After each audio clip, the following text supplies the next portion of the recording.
Report card brought to you by our good friends, Doctors Campbell, Cunningham, Taylor, and Hahn, cctieyes.com. Where do we want to start on the report card? So the report card for Tennessee's loss to Georgia starts at quarterback. And I am going with Dave. Believe it or not, I'm going to go with a B minus. Is that unfair? I mean, is that too? I'm sorry. Is that too high For whom? for Nico? A B minus. No, I don't have a problem with that. I think Nico Especially did. if you want to grade it on a curve coming into the game, knowing that he has issues with the deep ball, then you can give him a B plus. He's banged up. He was under pressure. His receivers aren't getting separation. Joey Halsley limited what he could do, and he. I think he actually maximized what could have been possible given all those. So I'm going to give him a B minus, even though his stats were pedestrian. Running backs, I'm going to go A minus. I mean, do you have any issue with how Dylan Sampson and Peyton Lewis played? Outside of one missed block by Peyton Lewis, there was one really, really bad missed block by Peyton Lewis. I don't. No, I think I think Dylan Sampson is the best running back in the country at maximizing what is been blocked for. If it's 7 yards, that's opportunity, he gets 7 yards. If it's 3, he gets 3. I think he's absolutely the best in the country, including Ashton Genty at that. So I thought he did that. There wasn't one single run that I looked at and I thought, man, you could have gotten a couple more yards if you did that or this, or you could have cut here and really broke a big one. He hasn't had a run like that all year, to be quite honest with you, Caleb. I think he's an incredibly naturally talented running back. I think so too. And he showed it again in this game. And he also just you're at the level of how hard he runs. We had Philip Fulmer on who mentioned specifically Travis Henry, and I'm going to go there with Dylan Sampson. Now, he's not like the same block of cheese Travis Henry is, but at the same time, he runs as hard as Travis Henry did. So I'm going to give him props on that. I mean, to me, and I'm not just saying this because I am a Cowboys fan and I grew up watching them, he's Emmitt Smith reborn.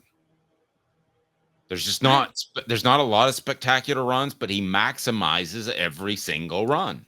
Emmitt Smith only had like 2 incredible Barry Sanders top runs in his whole career, but it's every carry other than that. He maximized every single run. And I feel like Sampson does that. To me, it's an easy comparison. I could see that. His big play came because the blocking was perfect. So that's not him necessarily having Eric Dickerson speed or Bo Jackson speed, or it's just him hitting the hole with intention and doing the right thing. All right, that brings us to Tennessee's offensive line. Where do you have them? And then we'll get to the wide receivers, who I think have been overrated throughout the year. Offensive line gets a C. I thought there were some major issues in pass pro. I mean, it's the story of all year. Pass pro issues, but run blocking fine. So evens out C. All right, wide receivers. Somebody on the message board already says D minus. Are you on that low? I went C with wide receivers. Excuse me. There were some plays made by the wide receivers. There weren't a ton of opportunities, and look, I think there were other issues involved.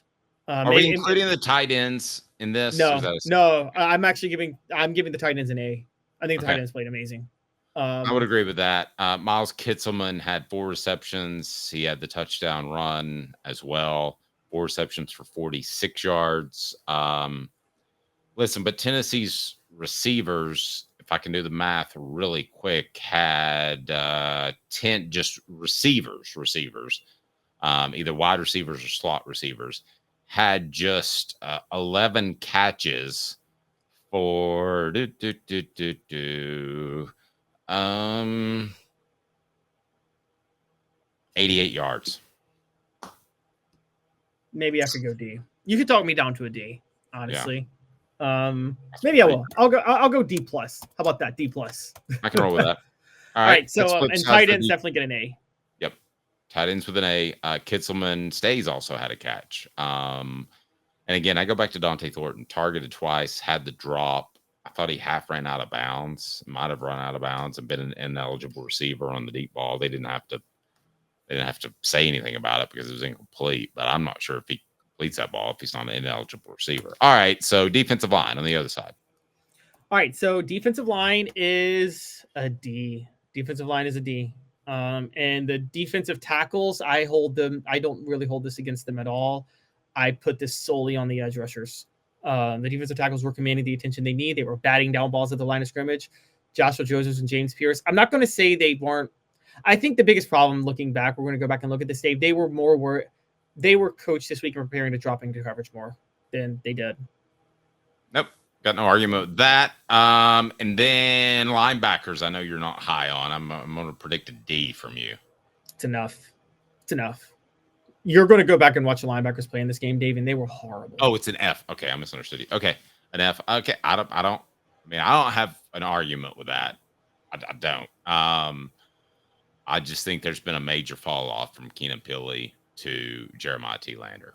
Yeah, I agree. When we talk, T-Lander may end up being an All-SEC player in a year or two, but he's clearly not ready. When we compare this to the 98 defense, that was always where there was the biggest gap to me Al Wilson to Jeremiah T-Lander. And secondary, I'm going to go B-. I'm going to say if Jermon McCoy didn't have the worst game of his career, you could have pushed the secondary to an A-. And everybody's going to blame the secondary because Carson Beck threw for 370 yards. Guys, what's the secondary supposed to do when they're not getting any pressure up front? I mean, no. Is there any secondary, Dave, in football that can do anything in that situation? Not really. You can't guard people longer than 4 seconds. Really? Yeah. A 2.8, I think, is the average. All right. So special teams. You were so hard on Max Gilbert earlier this year. No, I was not. That would be Dave. Place kicking was an A+. And Dave, where is your apology to Max Gilbert? Hey, I never said that they should bench him. I just thought they should open it up or do something after he went 0 for 3 against Kentucky. Yeah. How do you feel now? Huh? How do you feel? I'm good with him. He hit a 52-yarder. I was never against him. I was just questioning him. All righty. Next is punting, and I'm going A. Jackson Ross had 5 punts. All 5 were inside the 20, Dave. Yeah, I don't have a problem with that. It was good. All right. Then the return game. How did you break this up? I just do it all together, but there was really only one return, and it's an A because Boo Carter had a heck of a return. You're right, should have been an A+, but not blocking the punter pushes it down to an A. And I mean, I know that Chris Fowler is supposed to say good things about both teams, but to say the punter is surprisingly athletic, I'm sorry. That just can't happen. The same way that Florida State goes back to that 99 Fiesta Bowl after the 98 season and says there's no way David Leverton can tackle Peter Warwick in open field, right? Right, exactly. You can't let the punter keep you from scoring. No, you can't, particularly if it's open field. It's one thing if there's other players that kind of force you a certain way and you end up running right into the punter and get tripped up. I've seen that happen, Dave.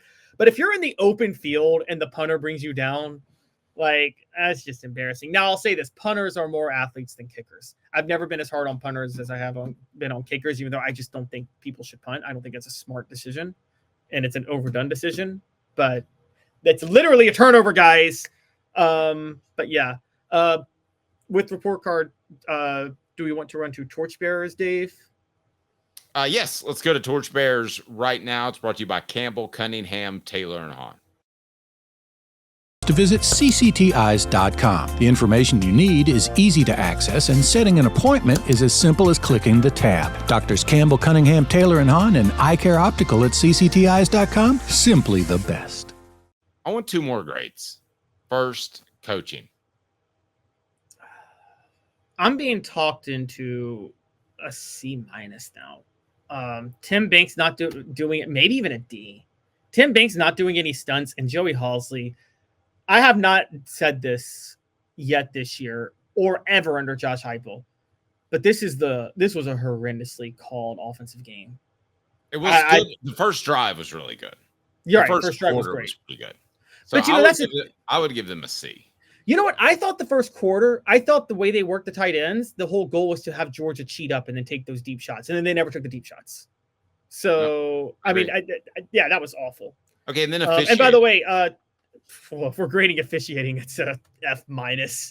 But I want to point out Daniel got the name right. You're right, Daniel. I didn't know if it was Dylan Sampson or Jalen McMurray because I just seen number 6, but it's Jalen McMurray, Dave, that was unable to block the punter. Okay, yeah. I didn't hear you say Dylan Sampson, but it was Jalen McMurray. And he was frustrated with it after. I mean, you've got to put that guy in the ground.